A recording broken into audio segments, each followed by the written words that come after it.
What's up, YouTube Nation? I've got my 2002 Chevy Suburban LT here. This vehicle is going to be for sale. This is better known to my family as Sue. She has been a loyal and faithful servant. 2002, purchased new by my brother-in-law. He basically raised 4 kids in this vehicle before I helped him find a new one last year, and then they sold the vehicle to me, and it's been kind of like a 3rd or 4th car, I guess you could say. It's been sitting here. This is my friend's house. He has relocated, and this house is empty and for sale, and he said I could just leave it parked here as long as I needed to, since there was no activity going on here. So anyway, I've left it here for about a month. So I'm just now getting over here to check on it and do this video. I am selling Sue. She is leaving us. I hate to do it, but with just so many cars and other things, I've bought another old Mercedes I've got to pick up. I really just don't need Sue. I just don't need a vehicle like this. But anyway, this is just a walk around in a video of Sue and her wonderful traits and faults and all the good stuff she still does. But let's start with some positives. Sue is, again, a one owner. No wrecks, other than she was bumped in the rear one time, and it messed up the rear bumper, and this dent there you see in kind of the quarter panel. Oh, here's the dent. Maybe she was dented here. I can't remember the story, but it was a minor fender bender, and it happened after she was already old, and the people that hit Sue just happened to be friends of ours, and we just said don't worry about it because it messed up their car way worse than Sue. She does have, this is a run-in with the garage. She's got a pretty nasty scratch here, which could be touched up, and that scratch kind of extends down here too, where she was scuffed against the garage. This Suburban had fender flares, and I removed them because I didn't like them. It had the stock fender flares, so you can see there's still some adhesive left around each fender well. A few scuffs there, but overall the body is really straight, and the paint is still really good. She's been garaged, I would say about 60%, 50 to 60% of her life she's been garaged, so that's good. There's no clear coat failure, there's no sunspots, no burns. When she did have a shaded spot when parked outside, so at least was protected from the sun, but you know, there's some little black spots, mildew, probably plenty of tree sap. Here's another little scuff. You can see some more of that adhesive. I mean, all that stuff could be worked off. I mean, Sue is a 2002, and she's never seen more than a drive-through car wash. Never had any wax put on or nothing. Sue does have a new set of tires, okay, all the way around. They're Firestone Destination LEs, about $600 or $700 set of tires. Let's start in the back. Sue's got a tow package with the brake module controller for trailer brakes.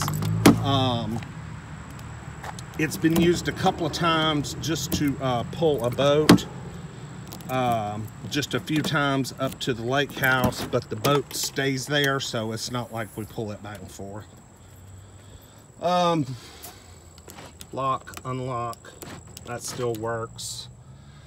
You know, decently cleaned, not totally trashed. Back here, I mean, headliner has a few stains, but it's, you know, it's largely intact, so that's good. You know, some general cleaning could be done. Various soft drink spillage there from 4 kids. The carpet back here looks pretty good because there's always been a mat back here. But as you can see, as like on the back of those seat backs where kids' feet have been kicking for 16 years, well, they're all teenagers now, so they don't do it anymore, but when they were younger. Sue does have a spot here on the seat. This could be patched and sewn up. My mother-in-law is actually a seamstress, and I've thought about seeing if she could fix it. It's really the only bum spot on any of the leather. The rest of the leather is intact. It does have, I think this is pretty common, seatbelt drooping, but it would probably help if this was removed. I'll take that off because see, it'll still cinch itself back up. You know, plenty of stains on the carpet, you know, coffee, soft drinks. Mechanically, she's been pampered, but physically, she's been well used. Door panels still look good, but again, carpet is well worn. I mean, the jute is showing. The jute. Look at this. The damn jute showing, man. Armrests, you know, they still work, but they're well worn out. But hey, the seats are intact. The leather's not trashed. I mean, if you wanted to put new carpet in it, you could, or if you just wanted to get some of those WeatherTech mats and throw down, you could. The carpet is the worst thing. Oh, and this Met radio controls and what have you, that was one of the first things to die years ago. Cup holder is there, but could use some extra fastening. A little extra. Let's crank it up. It's been a long time. I hope it cranks. I probably should have checked if it cranked. Got a nice little, I guess you can see that, got a nice little rock chip right there in the windshield. It's been there about 6 or 7 years. It's never moved. Okay, so this is a really cold start. I have 2 keys. This key does not work very well. You have to wiggle the switch. Come on, baby. All right. Air conditioning. Air conditioning's ice cold. Got a missing radio knob there. It is in this vehicle somewhere. It's down here under the seat somewhere because it fell off, or it might be. No, it's not there. Radio doesn't work that great anyway because the, I mean, it makes sound, but most of the speakers are blown. Sue's dash could use a paint job. Yes, all these dashes are black, and they're painted, I guess, at the factory before they're installed. There's a dude that has a well put together YouTube video of him taking this dash apart, and it was actually pretty simple. And he took it out and he repainted it with spray paint. I was going to do it, but I just never got around to it. It's ugly more than anything, but if it doesn't bother you, hell, who cares? As far as warning lights go, no check engine lights. But I will tell you, the ABS module is bad, and it's been bad for about 6 or 7 years, maybe even longer. I put a piece of tape over the brake light and the ABS light, so they are illuminated. You just can't see them because I put black electrical tape over. The brake light is for the parking brake that doesn't work anymore. Hasn't worked in years.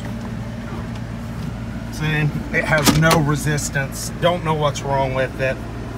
And like I said, the ABS module's bad, so the ABS light is lit up. And, you know, if it's raining really hard or the road is wet, you can slam on the brakes and put this thing into a skid. So, you know, it's your discretion if you want to get it fixed or not. To me, I don't think it would be worth it. The brakes stop very well on this thing. Let's look under the hood. The brakes still work very well on this thing. You just don't have ABS. So that's just going to have to be a personal call on that. All right, 5.3 Vortec. Great, terrific engine, man. I mean, you just can't beat this motor. It's got 241,000 miles on it. Listen to it. I'm resting the camera on the coolant tank, and that's all the vibration you get. I mean, this thing is smooth as can be. It's always had its oil changes done on time. The shop that works on it even made some little notes there, so they knew what to do every time we rolled it in. It's got a fairly new Autocraft gold battery. You know, coolant, nice and pink, like it's supposed to be. You know, we kept all the fluids up and flushed and changed. I mean, if we didn't, there's no way it'd have 241,000 miles on it. I mean, and I've got service records to prove it too. Let's see, what do I got here? I got a bunch of stuff. This is a non-smoker vehicle. I know you see cigarettes in here, but that's because I emptied another car and threw the stuff in here. I don't even smoke anymore. I quit in January. Right here is a ton of service history. All the service records from new. I got a clean Carfax somewhere in here. That's the stuff about OnStar, owner's manual. I've got a clean Carfax on this thing, showing all the service records on it too, like 45 service records. So it's been well maintained. Let's go for a little drive, shall we?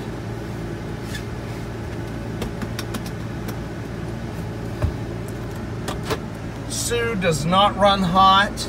Sue has good oil pressure. And the volts are where they're supposed to be. She has about a quarter tank of gas. Let me turn this air down. It's loud, even though it feels good. Oh, yes. Let's go for a little ride, Sue.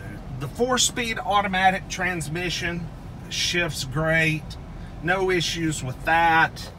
It's, you know, been serviced a few times over the years, and it still has, you know, good positive shifts, no issues. All right.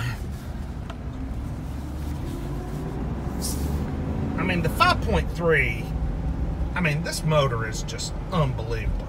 It's so hard to beat. You can't beat one. Brakes stop nice and strong. No, this 5.3 just has so much torque and power. I've driven some of the newer Suburbans, like my brother, for instance. He has an 09 Tahoe that has the 5.3, and it has a 6-speed automatic transmission. And that Tahoe does not feel as quick as my 02 Suburban. And, you know, that doesn't seem to make sense because a Tahoe is smaller, and plus a 6-speed automatic would give you better acceleration anyway because there's more gears. But no, this thing, when I'm on the interstate, it wants to cruise 85, 90. You know, I never go much faster than that because, you know, this thing is huge. But it will cruise at 85, 90 all day long, no problems. 241,000 miles. Air, ice cold. Got rear AC, ice cold. Got the HomeLink buttons up there. We've got heated seats. They still work. Both power seats still work. All the windows work. All the power door locks work. I'm going to think of the things that don't work that stand out to me. First of all, the key fobs, the remote key fobs, they're long gone. I don't even know where they're at. But it does have the system if someone wanted to buy replacement key fobs. But I just don't have mine. I pointed out the dash needing painting. The interior is, you know, the carpets are totally shot. Seats are decent except for this one spot on the driver's seat. New tires. The brakes are fairly newish. The alternator is fairly newish. You know, it's up to date on its oil change and rotation on the tires. Like I said, fairly new Firestone tires. You know, the car was always maintained mechanically pretty well, but as it got older and the miles crept up, you kind of just pick and choose some of the things you fix and don't fix. Our mechanic, you know, he told us he wouldn't worry about the ABS, and since I'm a, you know, kind of a mechanical guy, that may be, you know, some people probably don't care, but a lot of people probably do care, because ABS is a great safety feature. So, you know, you'll have to decide if you want to replace the ABS module or not. I just know I'm not going to fool with it, because the darn thing stops so good as it is, and I've got tape over the little lights, and that's all I give a crap about. But leaks a little bit of oil. Doesn't leak any transmission fluid, doesn't leak power steering or brake fluid, but it is leaking some oil from the rear main seal. It doesn't use any oil, it doesn't smoke, but it does leak some from that rear main, which I think is pretty common. Look, hey, it's a one-owner truck, never been crashed, been maintained pretty well. It needs a few odds and ends. If I could get $2,000 for it, I would be thrilled to death.